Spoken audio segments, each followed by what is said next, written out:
أعوذ بالله من الشيطان الرجيم. بسم الله الرحمن الرحيم. يعتذرون إليكم إذا رجعتم إليهم قل لا تعتذروا لن نؤمن لكم قد نبأنا الله من أخباركم وسيرى الله عملكم ورسوله ثم تردون إلى عالم الغيب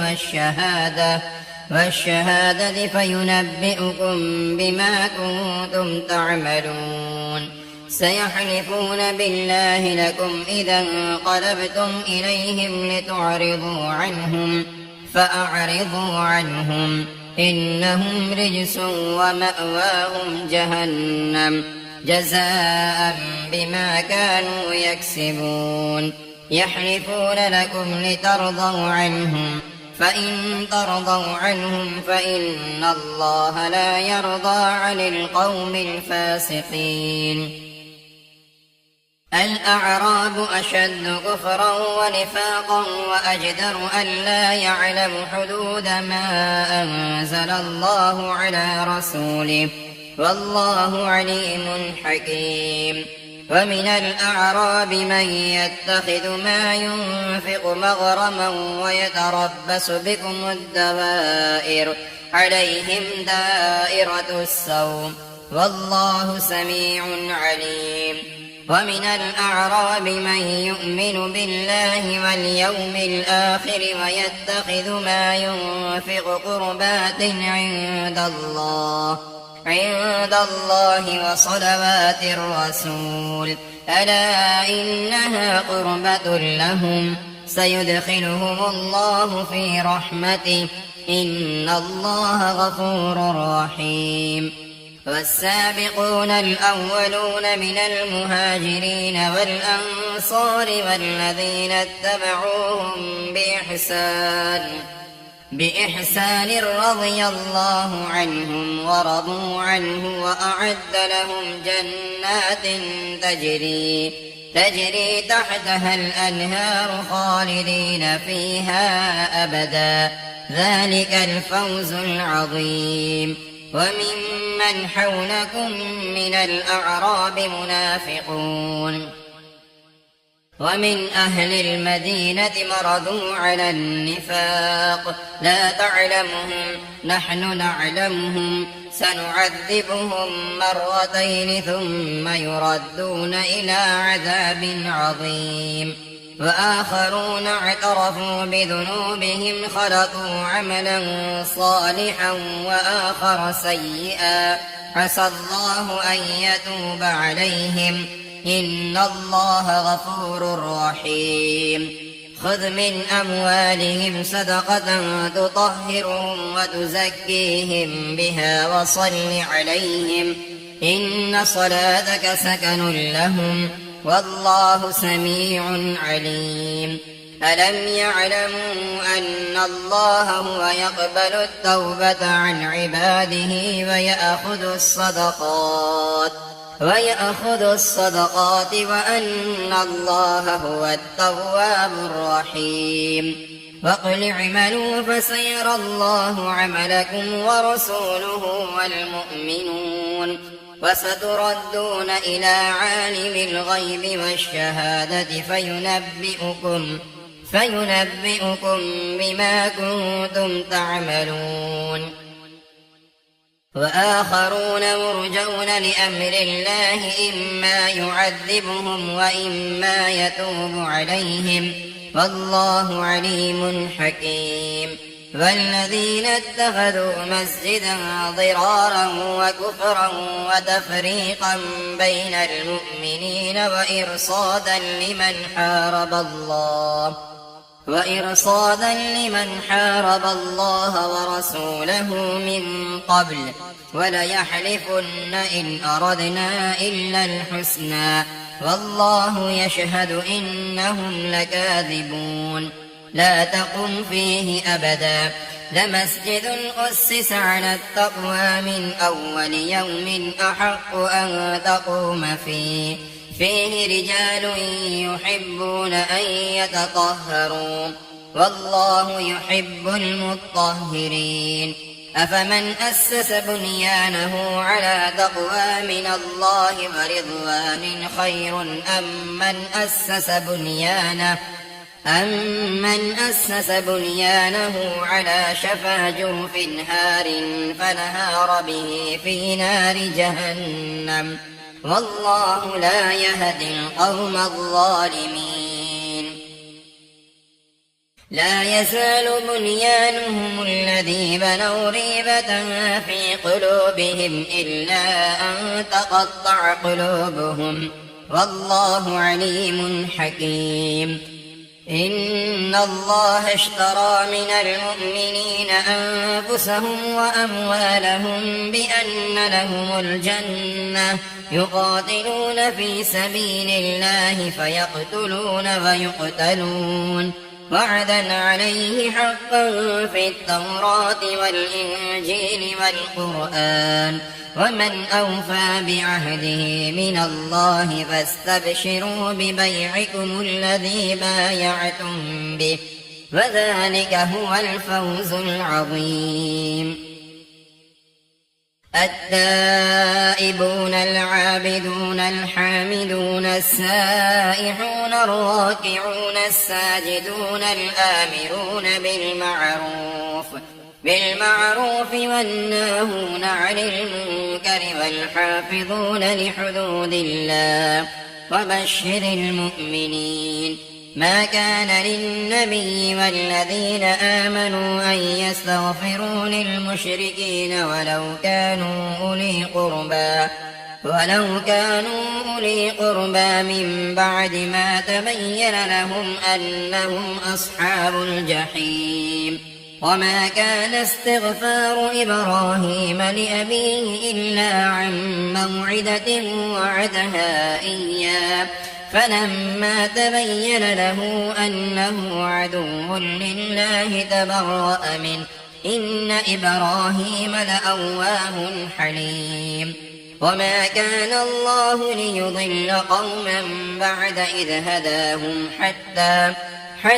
يبين لهم ما يتقون إن الله بكل شيء عليم إن الله له ملك السماوات والأرض يحيي ويميت وما لكم من دون الله من ولي ولا نصير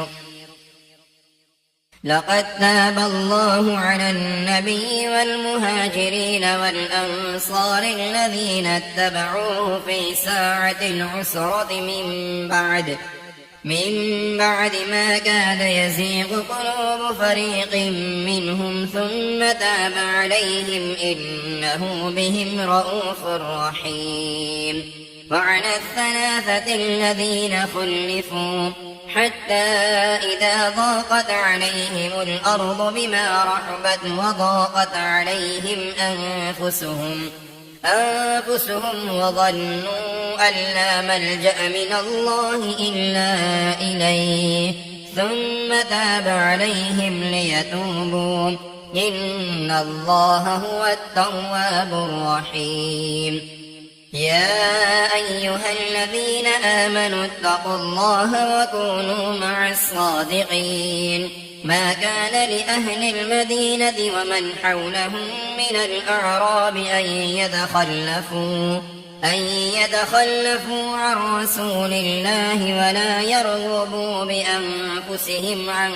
نفسه ذلك بأنهم لا يصيبهم ظمأ ولا نصب ولا مخمسة في سبيل الله ولا يطؤون موطئا يغيظ الكفار ولا ينالون من عدو نيلا إلا كتب لهم به عمل صالح إن الله لا يضيع أجر المحسنين ولا ينفقون نفقة صغيرة ولا كبيرة ولا يقطعون واديا إلا كتب لهم ليجزيهم الله أحسن ما كانوا يعملون وما كان المؤمنون لينفروا كافة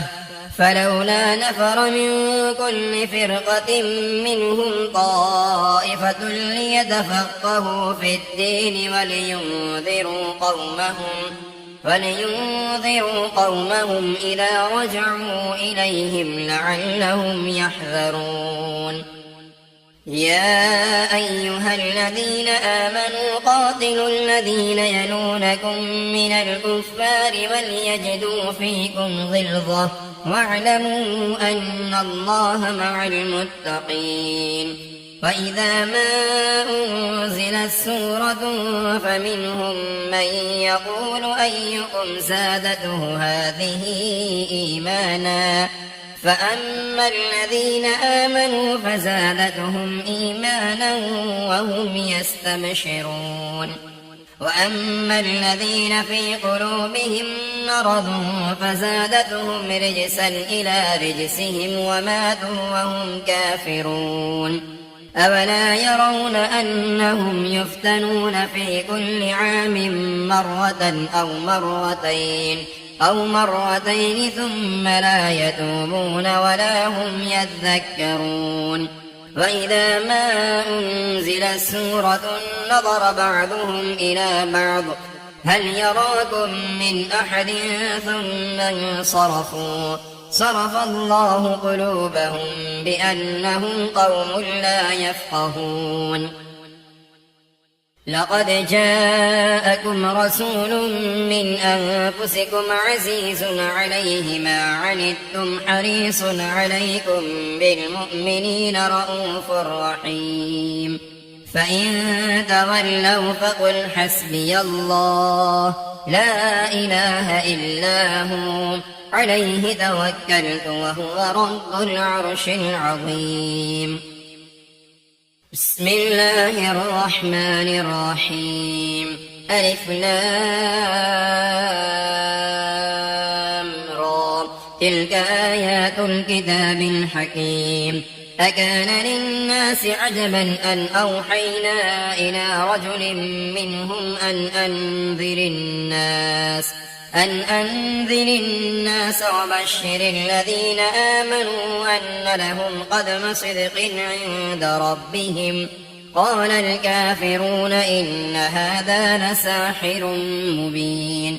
إن ربكم الله الذي خلق السماوات والأرض في 6 أيام ثم استوى على العرش يدبر الأمر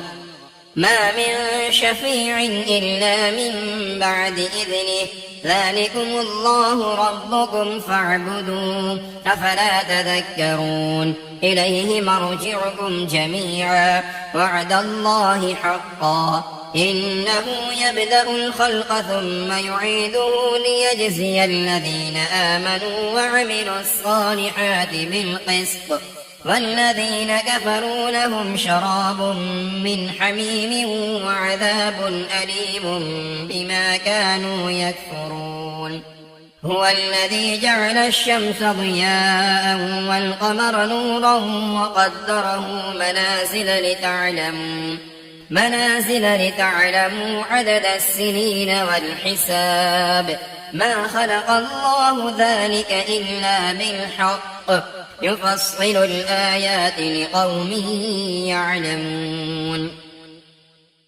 إن في اختلاف الليل والنهار وما خلق الله في السماوات والأرض لآيات لقوم يتقون إن الذين لا يرجون لقاءنا ورضوا بالحياة الدنيا واطمأنوا بها والذين هم عن آياتنا غافلون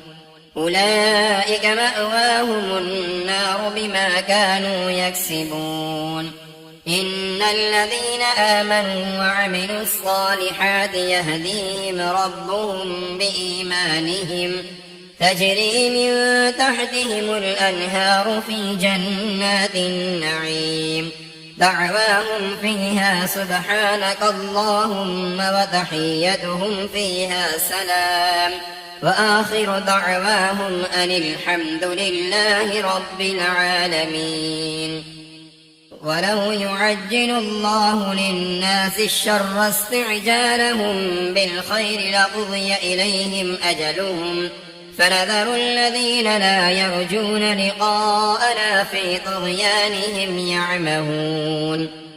وإذا مس الإنسان الضر دعانا لجنبه أو قاعدا أو قائما فلما كشفنا عنه ضره مر كأن لم يدعنا إلى ضر مسه كذلك زين للمسرفين ما كانوا يعملون ولقد أهلكنا القرون من قبلكم لما ظلموا وجاءتهم رسلهم بالبينات وما كانوا ليؤمنوا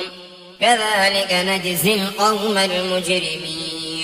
ثم جعلناكم خلائف في الأرض من بعدهم لننظر كيف تعملون وإذا تتلى عليهم آياتنا بينات قال الذين لا يرجون لقاءنا أت بقرآن غير هذا أو بدل قل ما يكون لي أن أبدله من تلقاء نفسي إن أتبع إلا ما يوحى إلي إني أخاف إن عصيت ربي عذاب يوم عظيم قل لو شاء الله ما تلوته عليكم ولا أدراكم به فقد لبثت فيكم عمرا من قبله أفلا تعقلون فمن أظلم ممن افترى على الله كذبا أو كذب بآياته إنه لا يفلح المجرمون ويعبدون من دون الله ما لا يضرهم ولا ينفعهم ويقولون هؤلاء شفعاؤنا عند الله قل أتنبئون الله بما لا يعلم في السماوات ولا في الأرض سبحانه وتعالى عما يشركون وما كان الناس إلا أمة واحدة فاختلفوا ولولا كلمة سبقت من ربك لقضي بينهم فيما فيه يختلفون ويقولون لولا أنزل عليه آية من ربه فقل إنما الغيب لله فانتظروا إني معكم من المنتظرين وإذا أذقنا الناس رحمة من بعد ضراء مستهم إذا لهم مكر في آياتنا قل الله أسرع مكرا إن رسلنا يكتبون ما تمكرون هو الذي يسيركم في البر والبحر حتى إذا كنتم في الفلك وجرين بهم بريح طيبة وفرحوا بها جاءتها ريح عاصف وجاءهم الموج من كل مكان وظنوا أنهم أحيط بهم دعوا الله مخلصين له الدين لئن أنجيتنا من هذه لنكونن من الشاكرين فلما أنجاهم إذا هم يبغون في الأرض بغير الحق يا أيها الناس إنما بغيكم على أنفسكم متاع الحياة الدنيا ثم إلينا مرجعكم فننبئكم بما كنتم تعملون إنما مثل الحياة الدنيا كماء إن أنزلناه من السماء فاختلط به نبات الأرض مما يأكل الناس والأنعام حتى إذا أخذت الأرض زخرفها وزينت وظن أهلها أنهم قادرون عليها أتاها أمرنا ليلا أو نهارا فجعلناها حصيدا كأن لم تغن بالأمس كذلك نفصل الآيات لقوم يتفكرون والله يدعو إلى دار السلام ويهدي من يشاء إلى صراط مستقيم للذين أحسنوا الحسنى وزيادة ولا يرهق وجوههم قطر ولا ذلة أولئك أصحاب الجنة هم فيها خالدون والذين كسبوا السيئات جزاء سيئة بمثلها وترهقهم ذلة ما لهم من الله من عاصم كأنما أغشيت وجوههم قطعا من الليل مظلما أولئك أصحاب النار هم فيها خالدون ويوم نحشرهم جميعا ثم نقول للذين أشركوا مكانكم أنتم وشركاؤكم فزيلنا بينهم وقال شركاؤهم ما كنتم إيانا تعبدون فكفى بالله شهيدا بيننا وبينكم إن كنا عن عبادتكم لغافلين هنالك تبلو كل نفس ما أسلفت وردوا إلى الله مولاهم الحق وضل عنهم ما كانوا يفترون قل من يرزقكم من السماء والأرض أم من يملك السمع والأبصار ومن يخرج الحي من الميت ويخرج الميت من الحي ومن يدبر الأمر فسيقولون الله فقل أفلا تتقون فذلكم الله ربكم الحق فماذا بعد الحق إلا الضلال فأنى تصرفون كذلك حقت كلمة ربك على الذين فسقوا أنهم لا يؤمنون قل هل من شركائكم من يبدأ الخلق ثم يعيده قل الله يبدأ الخلق ثم يعيده فأنى تؤفكون قل هل من شركائكم من يهدي إلى الحق قل الله يهدي للحق أفمن يهدي إلى الحق أحق أن يتبع أمن لا يهدي إلا أن يهدى فما لكم كيف تحكمون وما يتبع أكثرهم إلا ظنا إن الظن لا يغني من الحق شيئا إن الله عليم بما يفعلون وما كان هذا القرآن أن يفترى من دون الله ولكن تصديق الذي بين يديه وتفصيل الكتاب لا ريب فيه من رب العالمين أم يقولون افترى قل فأتوا بسورة مثله وادعوا من استطعتم من دون الله إن كنتم صادقين بل كذبوا بما لم يحيطوا بعلمه ولما يأتهم تأويله كذلك كذب الذين من قبلهم فانظر كيف كان عاقبة الظالمين ومنهم من يؤمن به ومنهم من لا يؤمن به وربك أعلم بالمفسدين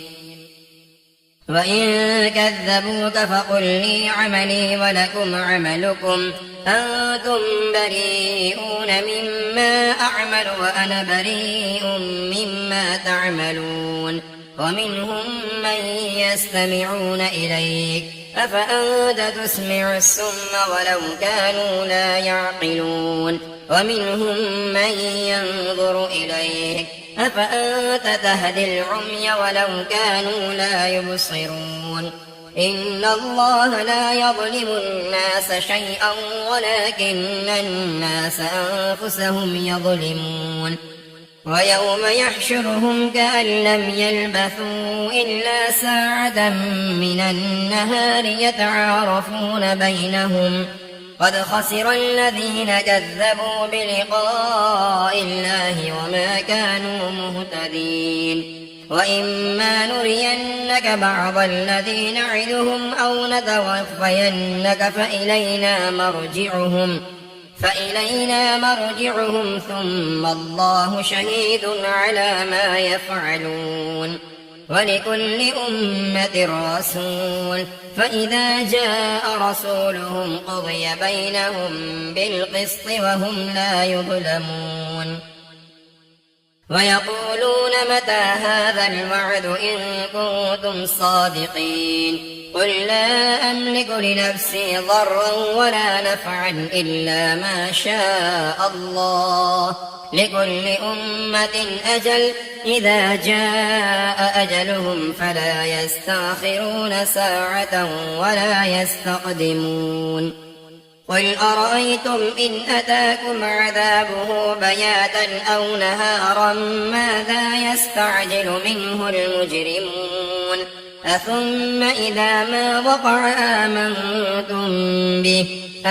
الآن وقد كنتم به تستعجلون ثم قيل للذين ظلموا ذوقوا عذاب الخلد هل تجزون إلا بما كنتم تكسبون ويستنبئونك أحق هو قل إي وربي إنه لحق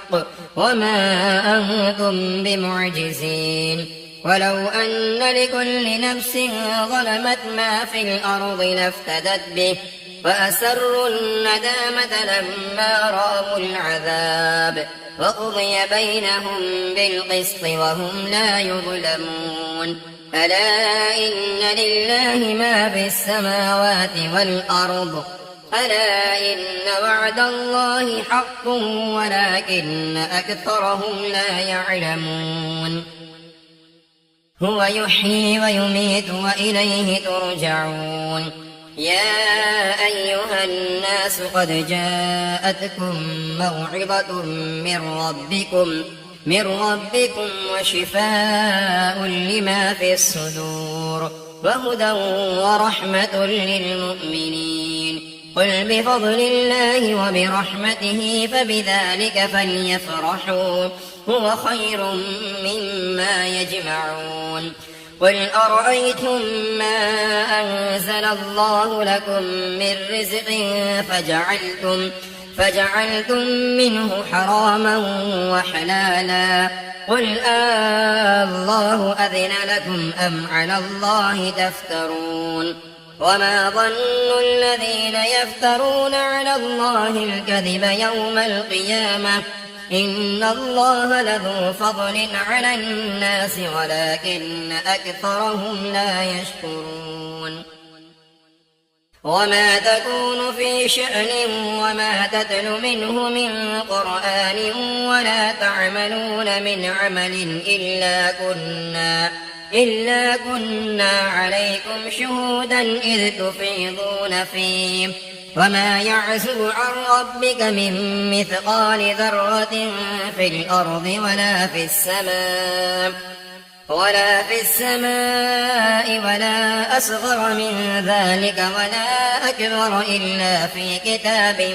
مبين ألا إن أولياء الله لا خوف عليهم ولا هم يحزنون الذين آمنوا وكانوا يتقون لهم البشرى في الحياة الدنيا وفي الآخرة لا تبديل لكلمات الله ذلك هو الفوز العظيم ولا يحزنك قولهم إن العزة لله جميعا هو السميع العليم ألا إن لله من في السماوات ومن في الأرض وما يتبع الذين يدعون من دون الله شركاء إن يتبعون إلا الظن وإن هم إلا يخرصون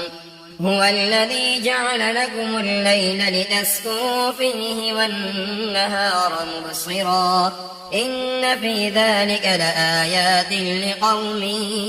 يسمعون قالوا اتخذ الله ولدا سبحانه هو الغني له ما في السماوات وما في الأرض إن عندكم من سلطان بهذا أتقولون على الله ما لا تعلمون قل إن الذين يفترون على الله الكذب لا يفلحون متاع في الدنيا ثم إلينا مرجعهم ثم نذيقهم العذاب الشديد بما كانوا يكفرون واتل عليهم نبأ نوح إذ قال لقومه يا قوم إن كان كبر عليكم مقامي وتذكيري بآيات الله فعلى الله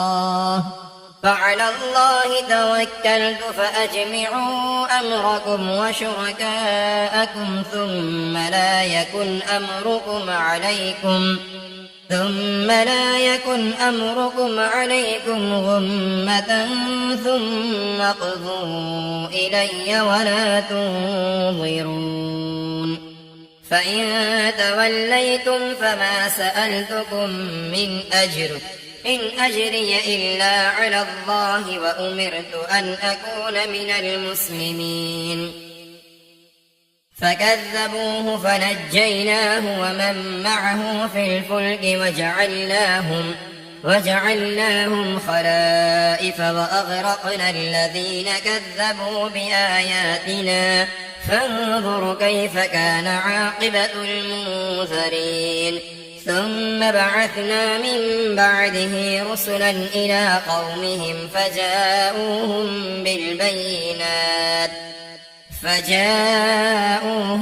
بالبينات فما كانوا ليؤمنوا بما كذبوا به من قبل كذلك نطبع على قلوب المعتدين ثم بعثنا من بعدهم موسى وهارون إلى فرعون وملئه بآياتنا فاستكبروا وكانوا قوما مجرمين فلما جاءهم الحق من عندنا قالوا إن هذا لسحر مبين قال موسى أتقولون للحق لما جاءكم أسحر هذا ولا يفلح الساحرون قالوا أجئتنا لتلفتنا عما وجدنا عليه آباءنا وتكون لكما الكبرياء في الأرض وما نحن لكما بمؤمنين وقال فرعون ائتوني بكل ساحر عليم فلما جاء السحرة قال لهم موسى ألقوا ما أنتم ملقون فلما ألقوا قال موسى ما جئتم به السحر إن الله سيبطله إن الله لا يصلح عمل المفسدين ويحق الله الحق بكلماته ولو كره المجرمون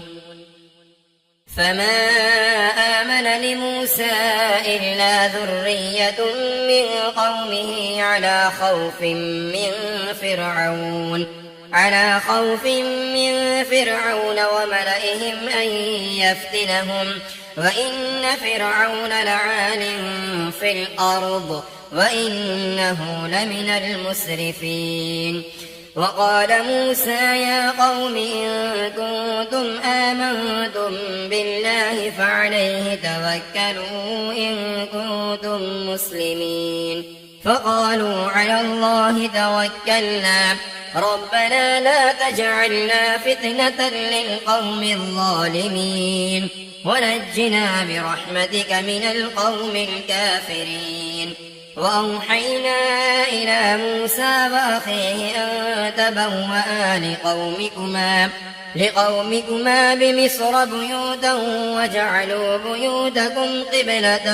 وأقيموا الصلاة وبشر المؤمنين. وقال موسى ربنا إنك آتيت فرعون وملأه زينة وأموالا في الحياة الدنيا ربنا ليضلوا عن سبيلك ربنا اطمس على أموالهم واشدد على قلوبهم فلا يؤمنوا حتى يروا العذاب الأليم. قال قد أجيبت دعوتكما فاستقيما ولا تتبعان سبيل الذين لا يعلمون. وجاوزنا ببني إسرائيل البحر فأتبعهم فرعون وجنوده بغيا وعدوا حتى إذا أدركه الغرق قال آمنت أنه لا إله إلا الذي آمنت به بنو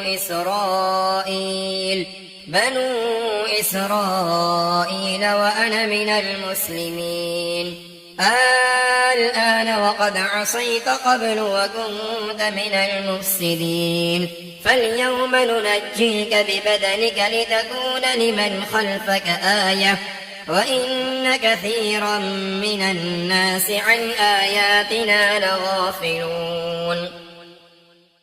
ولقد بوأنا بني إسرائيل مبوأ صدق ورزقناهم من الطيبات فما اختلفوا حتى جاءهم العلم إن ربك يقضي بينهم يوم القيامة فيما كانوا فيه يختلفون.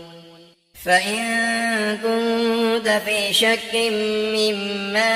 أنزلنا إليك فاسأل الذين يقرؤون الكتاب من قبلك لقد جاءك الحق من ربك فلا تكونن من الممترين ولا تكونن من الذين كذبوا بآيات الله فتكون من الخاسرين. إن الذين حقت عليهم كلمة ربك لا يؤمنون ولو جاءتهم كل آية حتى يروا العذاب الأليم. فلولا كانت قرية آمنت فنفعها إيمانها إلا قوم يونس لما آمنوا كشفنا عنهم عذاب الخزي في الحياة الدنيا ومتعناهم إلى حين. ولو شاء ربك لآمن من في الأرض كلهم جميعا أفأنت تكره الناس حتى يكونوا مؤمنين.